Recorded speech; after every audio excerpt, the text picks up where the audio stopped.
Hello everyone and welcome to Drivenmad. Now in today's video we're going to be installing a cruise control kit on my Abarth 595. Now I used to have a Fiat 500 Pop and that actually came with cruise control, but none of the Abarths seem to come with it. So what I've got here is a kit, obviously to give me cruise control. Now I got this from a company in England. There's only two that I can find available. I'll put the link for this down below and show a little picture of the website here. But this kit seems really straightforward and easy to install. So I've got the instructions via email from the company I bought it from, and here's all the content. So we've got the actual box itself, which obviously controls the speed and can variate it, keeping it at the same speed. We've got a stalk, so like another indicator, you can see there coming out. And we've also got the throttle module. So that plugs into your accelerator, the throttle, and bypasses it and gives the box access to the electricity, I'm guessing. And then finally, I paid an extra £10 for this, which is an ODB plug. So what this does is it saves you having to splice into the ODB reader, because I didn't really fancy cutting and chopping wires. So I thought that's a much easier way to do it. So what we'll do is we will get this kit inside the car. I've got Raquel, my girlfriend, today helping me rather than Dad, because Dad's out with Mum. So I also think Raquel's a bit of a better videographer, just saying. But what we're going to do is move in and we'll get this installed. Okay, so one thing we need to do before we start installing this is, obviously with the ODB port here, I don't have to splice the actual power in, but we do need to splice in an ignition switch so it knows obviously when to turn on and off with the car. So there's one bare wire on the end of this fuse that's included, and this is the throttle module, if you're wondering. So I've got this little kit, which I probably bought on AliExpress or something, I don't know where I got it, but it's a little splicing kit, and what it gives is these little attachments, so you can attach it to the end like so, and then you can splice into the wire you want and then just plug it in. So you can always disconnect it if you don't like it, which I quite like. So I've got my wire cutters here, strippers, cutters, whatever you want to call them. I'm just going to splice a bit of that wire there, so we've got a bit of bare wire. And then what we'll do is, the blue for me is the right size for this wire. Shame it's not the red one, but the blue one's the right size. So we'll put that in, just like so, make sure it's about in the right spot. And then we'll get our crimpers. And I will just make sure the wire's obviously not falling out. And just crimp it shut like that. Okay, and then that can't come off. So that's now a connector attached to the end of our wire. So it's nice and simple, as long as you've got the kit, which is really cheap, you can get it online. So if you're watching this before you've installed your cruise control, make sure you get a little splicing kit like that.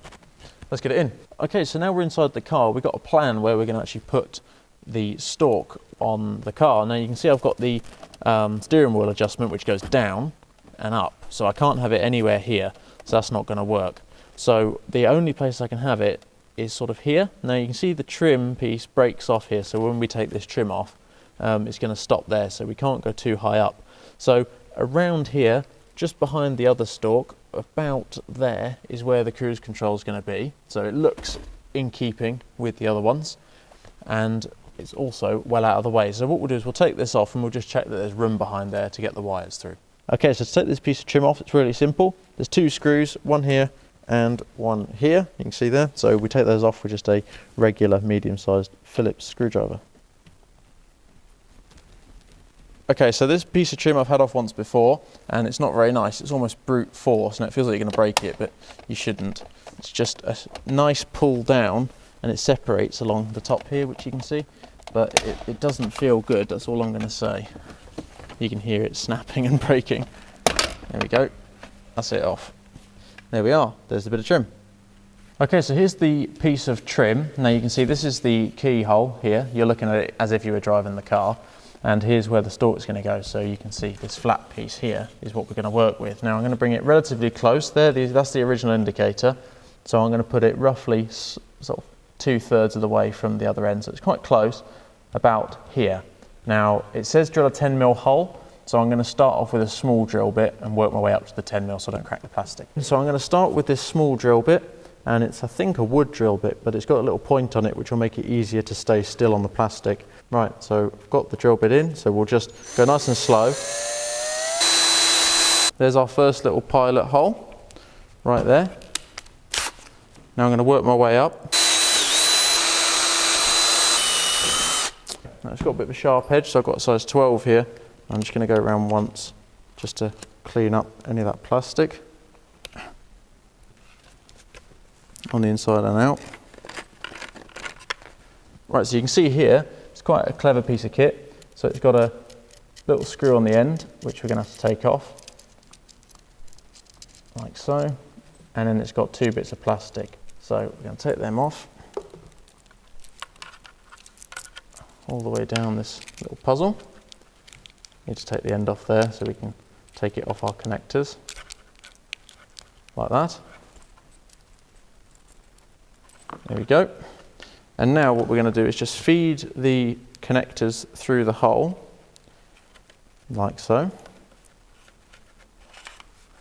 Bring that in, like so. And that should fit if the calculations are correct. This has got the shape of how you want it or what angle you want it at, and I want mine obviously curving slightly towards the driver, so about like that. And then once I tighten it down, it will stay in that shape.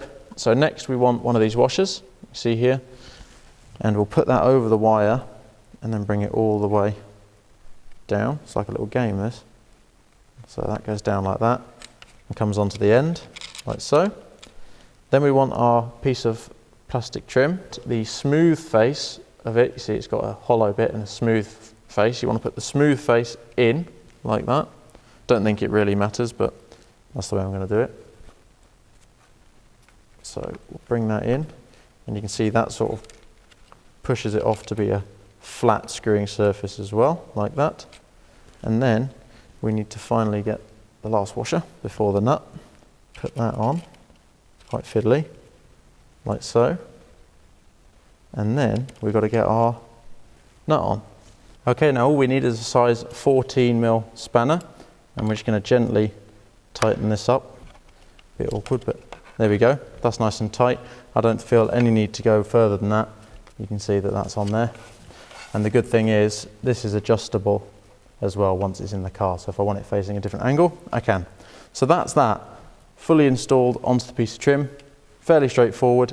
Let's go and figure out the wiring. Okay, so now we're getting into the part where I'll be unplugging stuff and plugging things in. So I'm always going to disconnect the battery. Now I'm just going to remove the negative terminal here. Now on these Fiats it's really simple. It's literally a clip. The only thing is you do need relatively strong fingers because to get it back on is harder than it is to get off. Let's just pop that down there. Okay, now underneath in the footwell is our first little challenge, which is to unplug. Oh, where's my torch gone? Right, there's my torch. Our first little challenge is to unplug this connector at the top of the throttle. You can see that's the accelerator. And we're going to unplug this one to get our harness ready to go in. Okay, so what we've got here is basically a replica of that plug right there. So what we're going to do first is plug in our adapter here, which goes directly into here. It needs to go all the way in, and you'll feel a solid click. And then the secondary piece goes back in where the original one was, because it's just a straight replication of it. So that just clicks nicely into there, and that's it, that's popped in. So that's our cable out here now. Okay, so here underneath the steering wheel you see we've got the ignition wires. Now the orange one is the one we're going to be splicing into to add that connector which I brought in, you can see here earlier. That's what's going to go into there to switch on the actual cruise control module when the car's turned on. Okay, so here you can see that I've done the blue splice. Now I've done it facing backwards so I can run the wires up through here, so I don't have to bring them this way out and down here. So I can just bring them straight up from underneath and into there. Okay, so down here I've got the fuse which I've fed up just behind this piece of trimlet, and I'm going to bring it out up here, up behind, and it's going to plug in to the ignition wire there. And then what we can do is focus on getting the box in and getting all of the pins for the actual stalk onto the correct plugs, and then get the box hidden down behind here. So let's plug this in and then we'll move on to the pins. Okay, so I'm just going to plug this in. Now since I've crimped it, you can see it's slightly gone out of place, so just need to bend that correctly and get that popped on there. So that's that connected, and I'm just going to tuck that down the back like so. I will be cable tying this afterwards just in case you're wondering. Okay, so here's the end of the stalk, which is there. You might just see that in the camera, it doesn't need to be shown that much, but this is the end. So we've got all these connectors and plugs, and you see these are the two actual plugs that go into the box itself. So they go in to there. Now we've got to put the wires in. So here's the instructions I got. So you've got the red, green and black go into the smaller plug with 4 holes. They go into these holes here. So if you're installing this, it's easy to see, look there. And then the big plug only has 2 wires in it, the white and the orange. So what we do is we'll start with these 3. So what we do is just push the red one in, which is the upper hole, in there like so. Just push that in. Then we got the green. Let's see if I can move that black one out of the way. Got the green one, which will go in here. And these are one-time fitters, so once you've pushed it in, you're probably not going to get it back out, so make sure you do it correct. And then the black goes in like that. So there we are, look, red, green, black. And now we've got the white and the orange, I would say, or brown, but orange we'll go with. So on here there's loads of holes. So the orange goes at the top right-hand side here. So we'll put that in like so. Oh, there it is. And the white goes same at the top, but it goes second to the end on the other side like that. There we are. So they're now in. The one thing I will do probably is once I've plugged it in, just wrap a bit of electrical tape around there and cable tie it up so these aren't so visible and shown, because they look really quite weak. But what we'll do is get this trim back in the car and then decide where to put the box. Okay, now just before we do that, I'm going to put in the power supply. So that will actually plug in to the ODB like so and stay there. So I need to route this through and down to meet all the other wires so then I can plug it into the box. So there's quite a few little gaps behind here that I can sneak this through. So I'm just going to find a hole. Let's get that through there, look, and down. So that now can sit there. I'm not going to quite plug it in yet, but this is going to stay in this area. And if you're wondering how I found the ODB port, there's just a plastic little pocket on my car that pops in like that. So you just pop the bottom out and pull it down. So when it needs a service or when the car goes into the garage, I can literally just unplug that before it goes in, or the dealer can unplug it and just scan the car. So it's a nice easy solution that you don't have to worry about taking the ODB off and wiring it all in. Now we've got the main event, which is the actual stalk itself. So that's going to go on there like that, and we're going to figure out a way to run these wires down behind. Now I believe here there's a little hole. There is, and also down this right hand side there's a bigger hole. So I'm going to go down the right hand side because I believe it will just be that bit easier. And I just want all the wires to basically come down through here.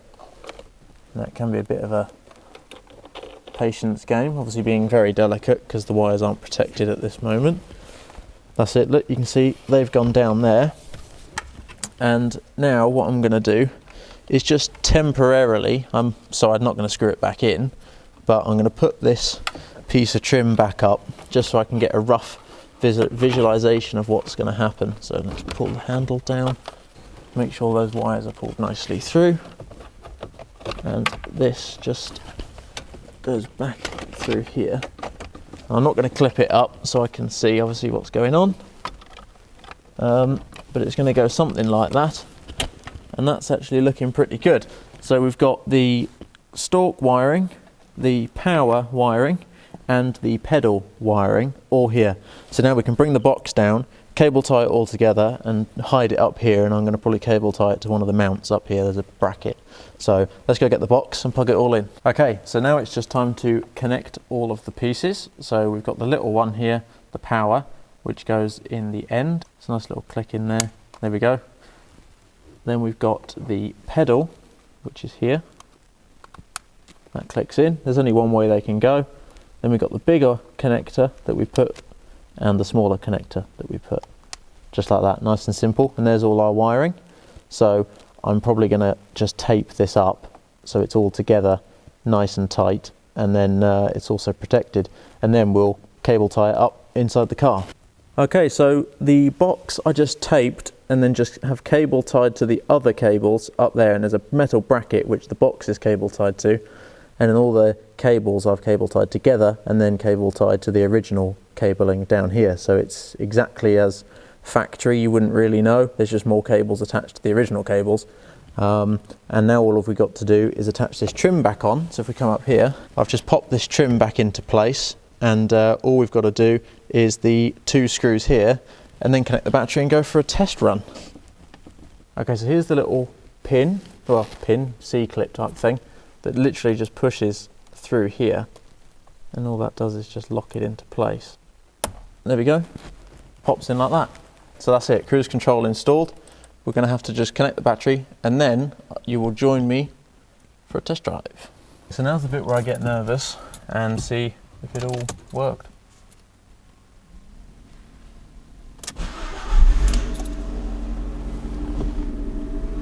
Well, it started, so that's a positive. Okay, so we're going to go to a little bit of dual carriageway to see. Obviously I need to be at some sort of speed to try it out, see if it works, but so far the throttle and everything's no different. We haven't got any sort of variations on anything. The stalk's not getting in my way.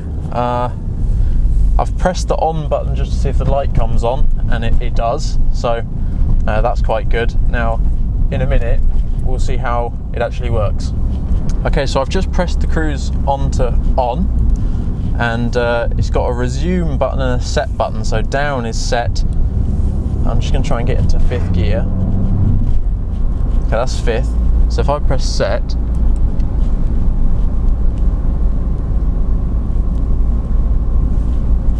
no feet, that's working. And if I press up, and if I press the brakes, it cancels it. That's all I needed to know, was that the brakes would cancel it, because as it's aftermarket as such, I was a bit nervous the brakes wouldn't cancel the cruise. But hang on, so if I go a bit slower and then I press resume, I'm not touching that, and it's going to accelerate me back up to 60, which was where I was at.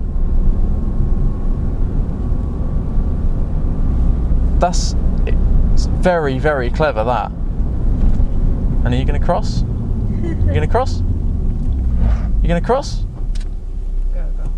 Oh. Weird man.